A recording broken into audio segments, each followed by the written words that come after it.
அம்மா என்ன ஆச்சு? வரப்பா.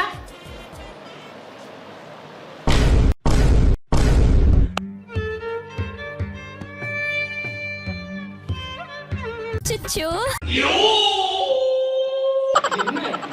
தோசை தோசை. நான் பாக்குறதுக்கு தான்டா ஊத்துக்குழி வெண்ண மாதிரி மொழு மொழு மொழு மொழுன்னு இருப்பேன். ஆனா உள்ளுக்குள்ள முனியாண்டி விலாஸ் கொத்து பரோட்டா. தின்னு. பரவாயில்ல, போய் தோசை ஊத்துக்கு. ஊத்து.